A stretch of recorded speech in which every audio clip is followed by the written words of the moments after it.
11 மருத்துவக் கல்லூரிகள் கட்டியதில் முறைகேடு என ஏபிஎஸ்க்கு எதிரான புகாரால் முகாந்திரம் இல்லை என்று தமிழ்நாடு அரசு தரப்பில் தகவல் தெரிவிக்கப்பட்டிருக்கிறது. 11 மருத்துவக் கல்லூரிகள் கட்டியதில் முறைகேடு என ஏபிஎஸ்க்கு எதிரான புகாரில் முகாந்திரம் இல்லை என்று தமிழ்நாடு அரசு தரப்பில் தகவல் தெரிவிக்கப்பட்டிருக்கிறது.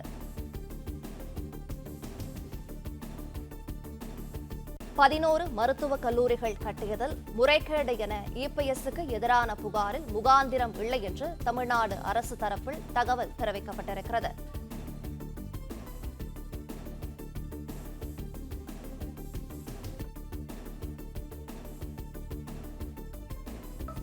கூடுதல் விவரங்களை செய்தியாளர் ஆனந்த் வழங்கிட கேட்கலாம். ஆனந்த், வணக்கம். விவரங்களை சொல்லலாம். வணக்கம். முந்தைய அதிமுக ஆட்சி காலத்தில் 11 மருத்துவக் கல்லூரிகள் கட்டியதில் முறைகேடு நடைபெற்றதாக முன்னாள் முதலமைச்சர் எடப்பாடி பழனிசாமிக்கு எதிரான புகாரில் முகாந்திரம் இல்லை என தமிழ்நாடு அரசின் சார்பில் சென்னை உயர்நீதிமன்றத்தில் தெரிவிக்கப்பட்டிருக்கிறது. முந்தைய அதிமுக ஆட்சி காலத்தில் திருவள்ளூர், அரியலூர், கள்ளக்குறிச்சி, திண்டுக்கல், ராமநாதபுரம், விருதுநகர், திருப்பூர் உள்ளிட்ட 11 மாவட்டங்களில் மருத்துவக் கல்லூரிகள் கட்டப்பட்டன.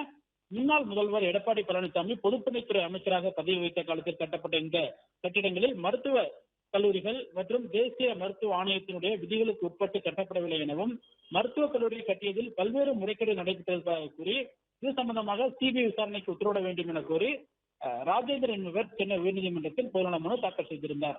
அந்த மனுவில் மத்திய அரசின் 60% நிதி பங்களிப்புடன் 11 மருத்துவக் கல்லூரிகள் கட்டப்பட்டதில் முறைகேடுகள் நடைபெற்றதாகவும் இது சம்பந்தமாக சிபிஐ விசாரணைக்கு உத்தரவிட வேண்டும் எனவும் மற்றும் மத்திய புலனாய்வு அமைப்பின் விசாரணை செய்தால்தான் உண்மை வெளிவரும் எனவும், எனவே மேலும் இந்த நிலையில் தமிழக அரசு தன்னுடைய அரசாணை ஒன்றை பிறப்பித்திருப்பதாகவும் அதில் சிபிஐ விசாரணை கூடிய அந்த குற்றச்சாட்டுகளை திரும்ப பெறுவதாகவும் தெரிவித்திருப்பதாகவும், எனவே இது தொடர்பாக உரிய முறையில் விசாரணை நடத்த வேண்டும் எனவும் அவர் தன்னுடைய மனுவில் கோரியிருந்தார். இந்த வழக்கு தலைமை நீதிபதி ஸ்ரீவத்சவா மற்றும் நீதிபதி ஜி அருள்முருகன் ஆகியோர் அடங்கிய அமர்வில் விசாரணைக்கு வந்தது. அப்பொழுது தமிழ்நாடு அரசின் சார்பில் ஆஜராயின அரசின் தலைமை வழக்கறிஞர்.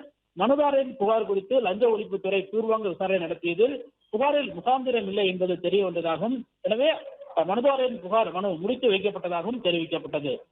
இதனையடுத்து முகாந்திரம் இல்லை என புகார் முடித்து வைக்கப்பட்ட வழக்கை நீதித்துறை ஆய்வுக்கு உட்படுத்த முடியுமா என்பது தொடர்பாக உயர்நீதிமன்ற மற்றும் உச்சநீதிமன்ற தீர்ப்புகளை மேற்கோள் காட்டி விளக்கம் அளிக்கும்படி மனுதாரர் தரப்புக்கு உத்தரவிட்ட நீதிபதிகள் வழக்கினுடைய விசாரணை 4 வாரங்களுக்கு தள்ளி வைத்துள்ளனர். விவரங்களை வழங்கியமைக்கு நன்றி. பிளே ஸ்டோர் மற்றும் ஆப் ஸ்டோரில் இருந்து பாலிமர் செயலியை QR கோடு மூலம் பதிவிறக்கம் செய்யுங்கள். செய்திகளை உடனுக்குடன் பெறுங்கள்.